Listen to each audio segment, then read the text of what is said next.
Olá, amigas e amigos, estamos começando mais um programa Saúde e Companhia. Esse programa é apresentado por mim, Renato Silva, professor da Faculdade de Medicina e chefe da Unidade de Transplante de Fígado do Hospital de Base. E pelo professor Domingo Marculino Braille. O professor Braille, como vocês sabem, é professor emérito da Unicamp e da FAMERP. E este programa chama-se Saúde e Companhia, porque vocês sabem que nós sempre temos aqui na bancada alguém com vasta experiência em sua área, que vai trazer informações para você cuidar melhor da sua saúde e da sua família. Hoje nós temos aqui a enfermeira Ellen Catarine de Camareiro de Felício. Ellen é uma pessoa, uma enfermeira que tem uma vasta experiência com a área de transplante.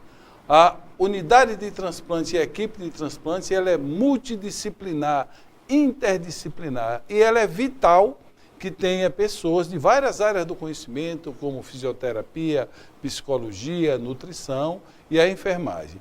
Para vocês terem uma ideia, Ellen começou conosco desde o primeiro transplante, ou seja, ela tem uma experiência desde a captação, do ato cirúrgico, do pós-operatório imediato e do pós-operatório a longo prazo.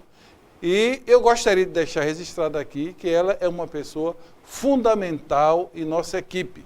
Ela nasceu aqui em São José do Rio Preto, morou em vários lugares, morou em Ribeirão, morou no Mato Grosso e formou-se em nossa faculdade, na FAMERP, formou-se em enfermagem, já fez o seu doutorado, seu mestrado, seu trabalho foi publicado na revista internacional em 2016, no Transplantation Proceeds, e agora ela vai trilhar o seu doutorado.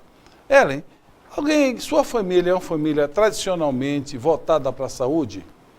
Não, atualmente nós temos uma irmã, né, a enfermeira sou eu, mas minha irmã que mexe com roupas brancas. Ela vem no comércio há 10 anos e o forte é jalecos. Ela faz jalecos para a Faculdade de Medicina, para várias faculdades aqui em Rio Preto e região. Então, terando aí na parte da medicina, tem o convívio, né, com os profissionais da saúde. E o que é que levou você a ser enfermeira? Você chegou a pensar em ter outra profissão em tua vida?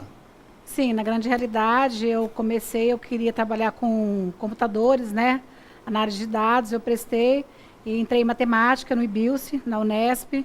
Eu fiz meio ano, mas eu não me identifiquei, né, eu decidi fazer a medicina, né, que eu sempre gostei da área biológica. Eu prestei, na ocasião, a faculdade e minha segunda opção era enfermagem. Eu não entrei, né, na medicina e quando eu vim para desistir, eu vim à faculdade, a FAMERP está desistindo do curso. E daí eu encontrei um amigo e ele me incentivou a estar fazendo a enfermagem. Né? Então eu fiquei muito feliz, né, porque eu fiz a faculdade, eu me identifiquei muito com ela, gostei muito.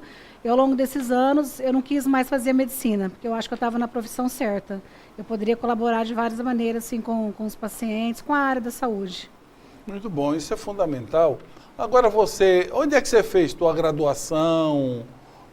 Porque você já morou em vários locais. Antes de você se fixar em Rio Preto, onde é que você fez tua formação básica? Então, eu morei em Mato Grosso, né? Eu comecei a minha formação, morava em Ribeirão Preto. Eu mudei para Mato Grosso com 7 anos, eu fiz até a 8ª série, voltei para Rio Preto, fiz a 8ª, voltei para Mato Grosso, fiz magistério e voltei novamente para Rio Preto, né, que daqui eu não saí mais. Eu fiz o cursinho, na ocasião que eu ia prestar, né, a Unesp, e depois eu prestei enfermagem, fiz a faculdade aqui e por aqui fiquei. Eu fiz meu mestrado na FAMERP também, né, estou agora arrumando meu doutorado. Não chegou a exercer o magistério? Não, nunca. Tá. Passa em tua cabeça hoje abandonar a enfermagem e fazer medicina? Não, nunca passa assim. Mesmo quando eu acabei a faculdade, né, recentemente, as pessoas, você não paga crédito, você faz, mas nunca foi minha pretensão. Eu me identifiquei com a enfermagem, eu gostei muito. Né, às vezes, assim, na prática diária de hoje em dia, se eu fosse médica, poderia ter mais funções, que a gente até gostaria de ir além. Mas, assim, eu estou muito satisfeita, muito feliz e não passou nenhum momento em querer fazer medicina. Eu lembro que quando eu cheguei aqui para montar esse grupo de transplante em 1996, eu entro no centro cirúrgico, estou testando uma mesa, testando afastador e começou a dar problema. E me aparece uma jovem que estava fazendo, na época, o seu curso de aprimoramento. E rapidamente ela resolveu as coisas e, a partir daí, eu comecei a ter um olhar diferente para a enfermeira Ellen e a convidei a fazer parte do nosso grupo, que nós temos uma característica no nosso grupo. O nosso grupo é um grupo que nunca teve dissidência. Claro que a vida é assim, você pode ter dissidência, mas nós estamos juntos, todos os profissionais, desde o início, que é uma coisa muito rara, isso em um ambiente universitário. A enfermeira é a mesma, é a chefe, os cirurgiões são os mesmos, o doutor Paulo Arroio, o doutor William, os anestesistas, o mesmo, o professor Lobo, psicologia, enfermagem, enfim, nós temos a honra e, acima de tudo, o povo de Rio Preto teve a felicidade, nós temos um grupo que tem essa dedicação e essa vocação para o atendimento dos pacientes. Ellen, nessa implantação do serviço de transplante, lembro-me que no início você participava de todas as etapas. Descreva aí o que era que você fazia no início, quando nós tínhamos aquela UTI pequena, pós-transplantes. Acho que sempre me fascinou tudo isso, né, referente ao transplante, sempre foi minha paixão. Eu aprendi, quando eu iniciei mesmo no centro cirúrgico, era participar da captação de órgãos, né, então o doutor Renato é meu professor, é meu mestre. Então eu ia buscar órgão, eu instrumentava a cirurgia, né, da doação, depois eu instrumentava a cirurgia de transplante, a gente via em outras cidades, voltava, ficava às vezes 10 horas, 12 horas em pé instrumentando o transplante, e depois ainda subia, que o nosso setor tinha a UTI, né, onde ficavam os pacientes transplantados, para montar toda a aparelhagem, né, o respirador, o Swan Guns, todos os monitores, aparelhos que está recepcionando esse paciente que vinha do centro cirúrgico, né, e ficava na enfermaria, então assim me acrescentou muito como profissional, né, participar de todas as etapas, tem que correr contra a vida, contra o tempo, né, para poder que tudo dê certo, que tenha sucesso. Então aquilo motiva, né, uma coisa que é aquela energia, aquela adrenalina para o senhor fazer o melhor que pode para tudo dar certo. Então tudo isso era muito cansativo, né, sempre foi, mas assim era uma paixão, né, era aquela coisa que eu fazia por amor e com muita dedicação. Foi muito válido, eu aprendi muita coisa. Eu sabia fazer parte do centro cirúrgico, eu sabia parte de UTI, eu dominava todos os aparelhos, eu sabia dar uma assistência de qualidade aos pacientes, todos os pacientes que ficavam na enfermaria, né, que eles tinham alta da UTI, assim como os pré-transplantes também, que são os pacientes, né, que convivem com a doença crônica do fígado. Nós vamos para um pequeno intervalo, por favor, não mude de canal.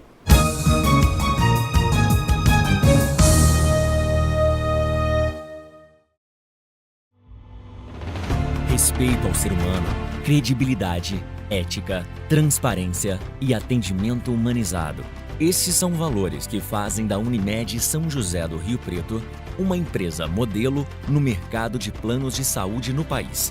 Mais de 250 mil clientes. Plano com a mais ampla rede de atendimento. 1.400 médicos.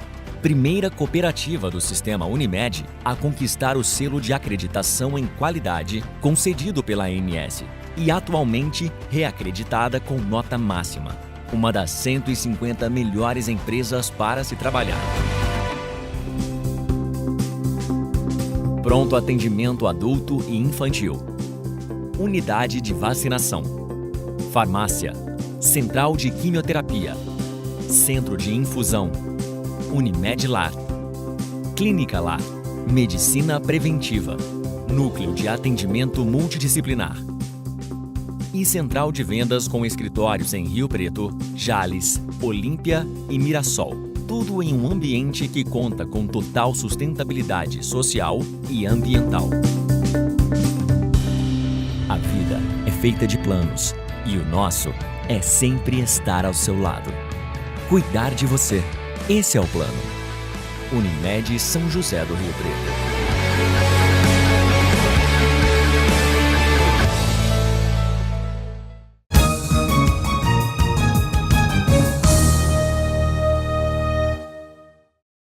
Olá, amigas e amigos, estamos voltando com o segundo bloco do programa Saúde e Companhia, hoje com a presença da enfermeira Ellen, que é a enfermeira-chefe da Unidade de Transplante de Fígado do Hospital de Base. Eu perguntei a ela no primeiro bloco qual é a atuação dela hoje, né, no Hospital de Base, dentro da nossa unidade, porque antes ela fazia todas essas etapas para nos ajudar a implantar essa unidade que nós temos hoje. Como é que está restrito hoje o seu trabalho, Ellen?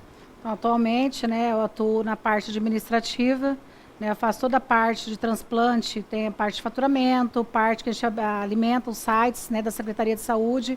Tudo que é feito em relação ao transplante é notificado, né, ao Estado, à Secretaria de Saúde. Tem que lançar todos os transplantes realizados, né, todos as retiradas, as cirurgias, tudo alimentado no sistema. Tem a revista brasileira de transplante, né, que a gente tem que passar todas essas informações.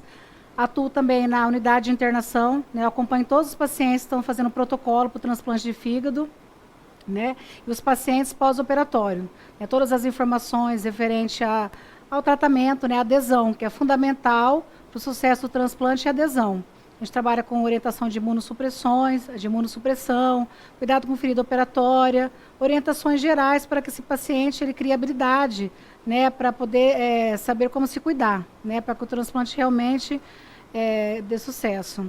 A parte de ambulatório, né, eu participo de ter um ambulatório de segunda e quinta-feira, acompanho todos os pacientes, né, a gente tem uma rotina, a gente vai estar acompanhando o peso, a gente tem as complicações pós-transplante, que é importante, a gente está vendo o peso, se o paciente está ficando obeso, a obesidade pode levar, hoje em dia a gente sabe, a cirrose novamente no fígado, tem todo um trabalho, né, junto com a equipe de multiprofissionais, principalmente a nutricionista, o paciente está ficando obeso, dá orientações gerais, pressão arterial, todos os cuidados de enfermagem e os cuidados referentes, né, a tudo que ele precisa para dar o segmento adequado, né, ao tratamento. Eu vou atender o paciente no ambulatório, a gente vê que ele está ficando obeso, a gente vai estar chamando um profissional da nutrição, além de dar as informações que ele precisa, né, atividade, dieta, a gente vê a parte psicológica, tem pacientes ao longo do tempo também transplantado, tem alteração da parte psicológica, fica depressivo, fica choroso, então a gente vai estar chamando a psicologia, então a gente tem uma atuação, né, a gente fica frente a frente com os profissionais e principalmente com os pacientes, consegue identificar,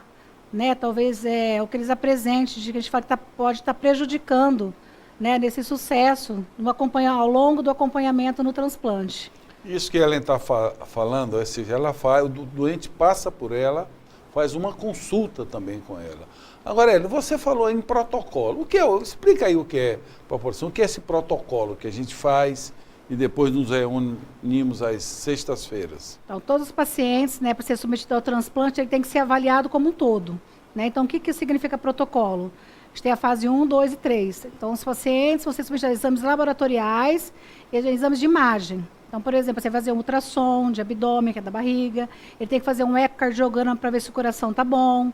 Se ele tiver de 60 anos, ele tem que fazer cateterismo, ele tem que fazer teste de caminhada para ver como é a performance dele na parte muscular, ver se ele tem alguma contraindicação, né, na parte motora. Nós temos avaliações dos profissionais, que são obrigatórias, como profissional psicologia, assistente social, nutricionista, o pneumologista, o cardiologista. Casos graves, a gente tem a avaliação do anestesista e infectologista. Então, é primordial, porque às vezes o paciente ele tem a cirrose, tem a doença no fígado, mas nesses exames a gente identifica uma doença coronariana. Então, ele tem que ser submetido a uma angioplastia antes de fazer o transplante, né? Então, tem que ser tratado para depois ir lá na frente chegar na fase que a gente quer, que é o procedimento, o ato cirúrgico do transplante. Pacientes que é identificado uma hipertensão pulmonar, então ele tem que tratar primeiro o pulmão, para depois ser submetido ao transplante. Então, tudo isso, nessas alterações, é identificado na fase que ele faz o protocolo.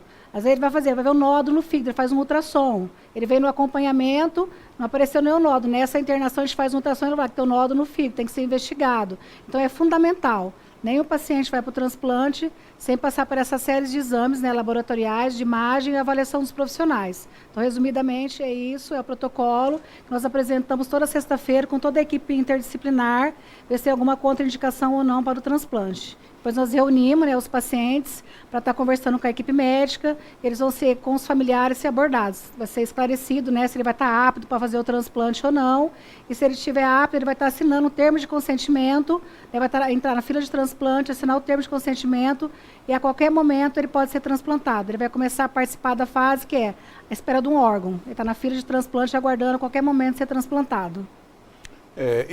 Todo esse processo que Ellen colocou, vocês entenderam, são 3 fases, é um processo longo. Nisso nós vamos avaliando a possibilidade de sucesso ou insucesso.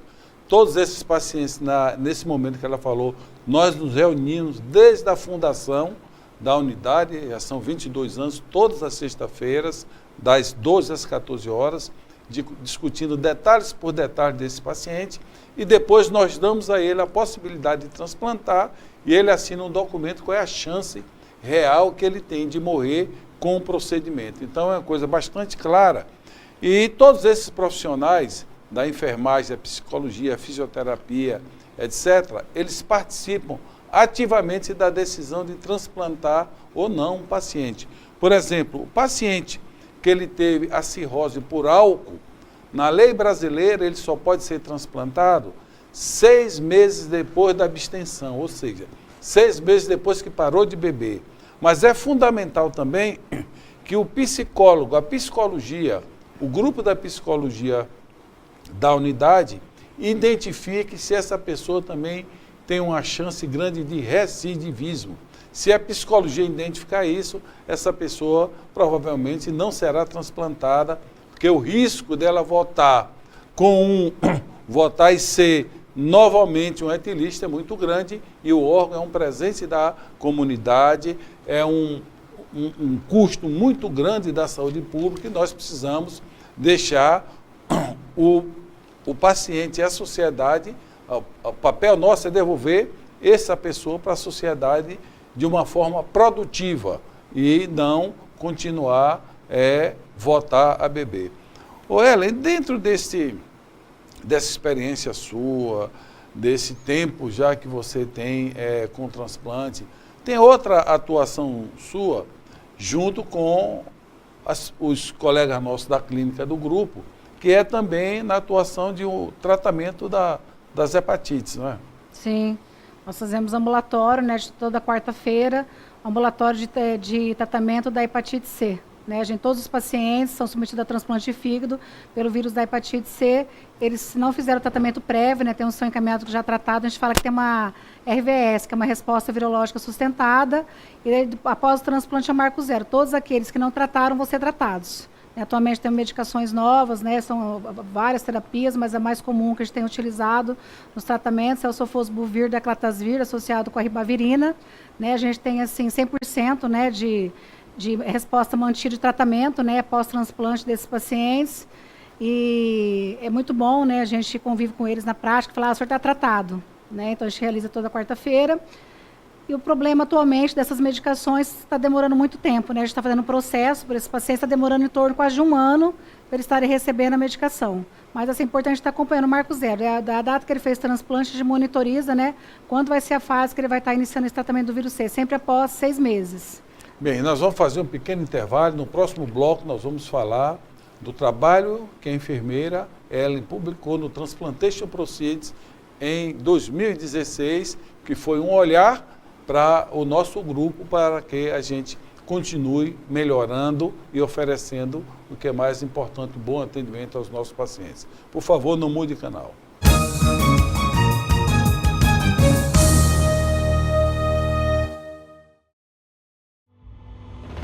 Respeito ao ser humano, credibilidade, ética, transparência e atendimento humanizado.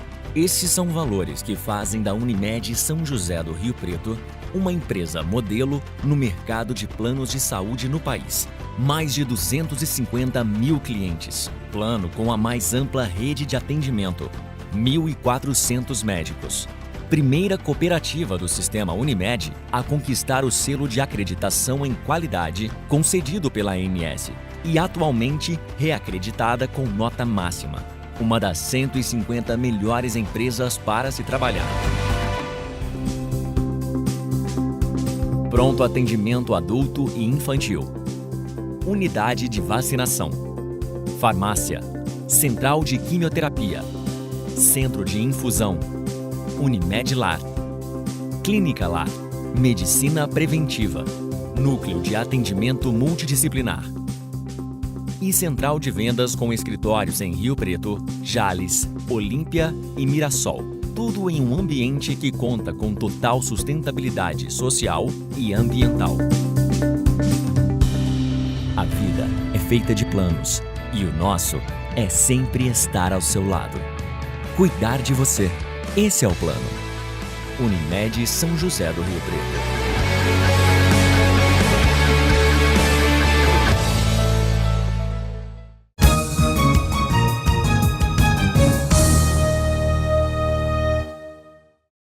Olá, amigas e amigos, estamos voltando com o último bloco do programa Saúde e Companhia, hoje com a presença da enfermeira Ellen, que é a enfermeira responsável pela unidade de transplante de fígado do Hospital de Base da Faculdade de Medicina de São José do Rio Preto. E Ellen fez o seu mestrado, um trabalho muito interessante, já foi publicado internacionalmente em uma revista onde todo mundo lê, todas as unidades do mundo que trabalha com transplante, lê essa revista, chama Transplantation Proceeds.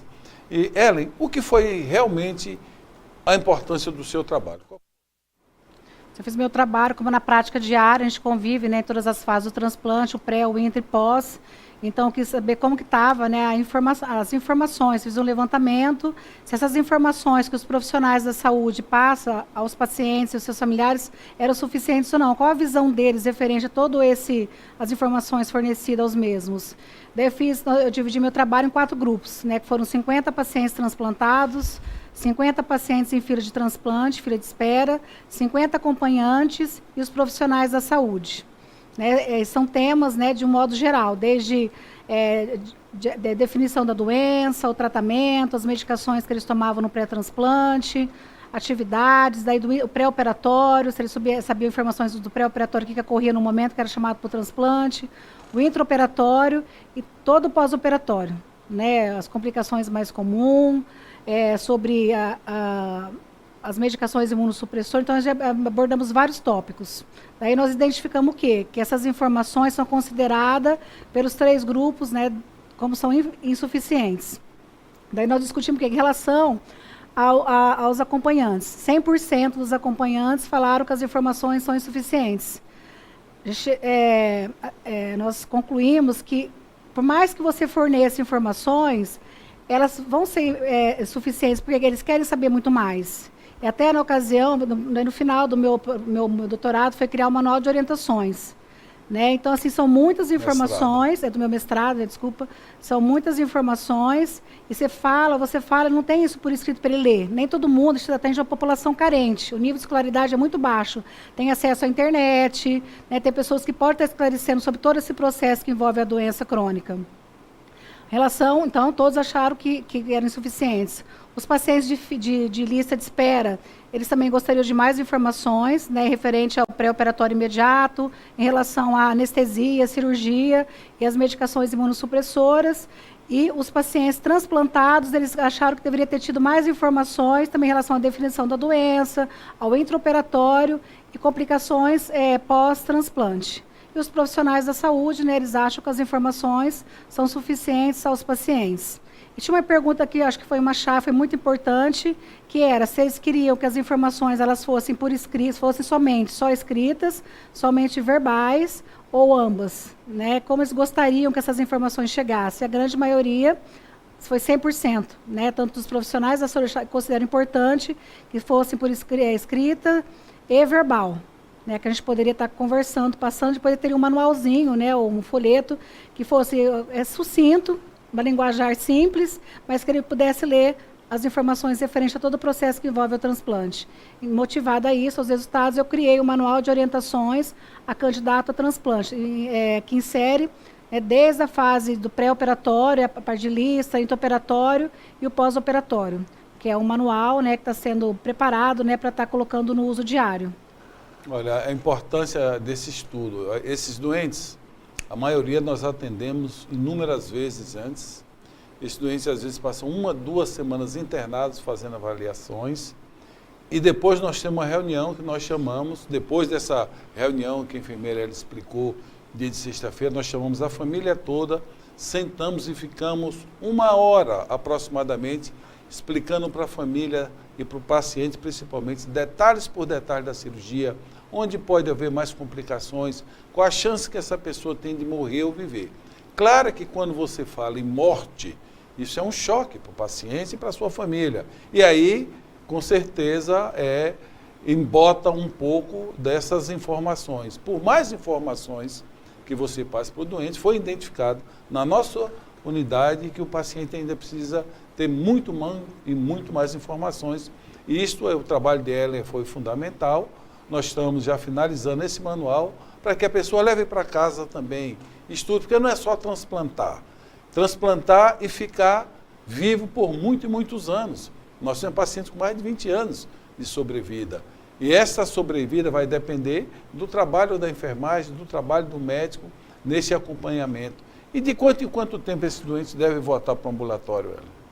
Fala na fase do pós-transplante? Pós-transplante. Então, esses pacientes a gente acompanha do início do transplante, eles vão vir semanalmente, quando ele tem a alta, quando eles têm a primeira alta, né, pós-transplante, eles vêm inicialmente semanal, né, até o primeiro mês, depois se estiver tudo bem, ele vai vir quinzenal, depois é mensal, e depois, assim, aos 6 meses, né, até um ano, vai vir 2 a 3 meses. Depois vai se espaçando, né, de acordo, porque às vezes ele está já 4 meses vindo no retorno. Ele pode ter alteração de enzimas, ele pode ter que internar, fazer uma biópsia, ver o que está acontecendo. Aí volta novamente um acompanhamento mais próximo, de um mês. E vai se espaçando. Quanto mais tempo o paciente tem de transplante, mais tempo ele tem de retorno ambulatorial. A gente tem pacientes de 10 anos que vêm anualmente, se estiver tudo bem. Ellen, dentro desses grupos que você estudou, tem o grupo dos acompanhantes. Eles têm problema também com informação, os acompanhantes dos pacientes? Sim, a gente acompanha no dia a dia, que assim, mais que você explique, né? A gente, na orientação pós-transplante, a gente dá uma tabela, a gente imprime um papel que tem uma tabelinha, a gente coloca os horários que o paciente vai tomar medicação, o nome das medicações, a gente pega a caixinha, a gente explica, e você vê no retorno que às vezes o acompanhante ele não consegue né, tá absorvendo essas informações. Então, tanto, às vezes, o próprio paciente, ele entende mais do que o acompanhante. Não é a minoria, né, mas a grande maioria, a gente vê na prática, no dia a dia, que eles têm dificuldade, sim. Eles têm muita ansiedade, eles têm medo, se esqueceu, vai acontecer alguma coisa de errado, né, mas eles têm dificuldade, sim. Para vocês terem uma ideia, nós temos, dentro do grupo da psicologia, um grupo só para dar o apoio ao acompanhante.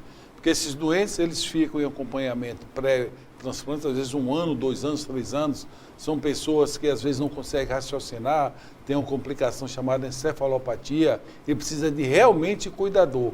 E isso é um estresse muito grande para as famílias e um custo, porque às vezes, se a pessoa ficou doente, ela deixou de ser produtiva para a família. E ainda precisa que outra pessoa da família cuide desse paciente. Então, realmente, é um estresse familiar muito grande. Mas, Ellen, fale. Desculpa, tem vários estudos. Hoje em dia, sendo estudados esses acompanhantes, que eles têm uma sobrecarga, né, muito grande em todo esse processo que envolve esses pacientes com doença crônica. Né? Eles param de trabalhar, eles não conseguem, às vezes tem que sair do emprego para poder cuidar, não tem quem sustente a casa, então eles vêm sendo cada vez mais estudados, essa sobrecarga desses familiares ou as pessoas que se acompanham. Ellen, agora qual é o próximo passo? O teu doutorado. Nós estamos chegando no final do programa. Resume para a gente o que é que você está pensando em fazer o seu doutorado. Na minha vivência, né, eu tenho acompanhado os pacientes, que eu acho que que me interessou muito, que me motivou, né, são os pacientes que desenvolvem câncer após o transplante.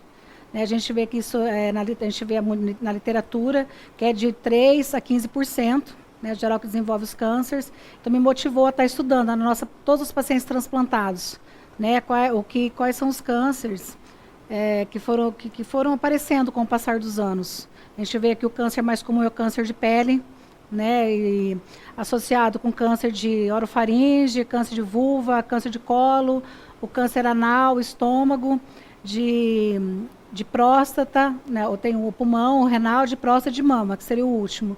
Então, isso eu achei que é interessante, também é uma das principais causas de mortalidade pós-transplante, de morbidade e mortalidade pós-transplante. Então, eu fiquei motivada, né, a estar estudando os nossos pacientes, né, qual foi que eu acho que é importante na sobrevida, né, ao longo do tempo desses pacientes. Vocês viram aqui um depoimento de uma pessoa realizada e feliz em sua profissão, isso é que é mais importante, né?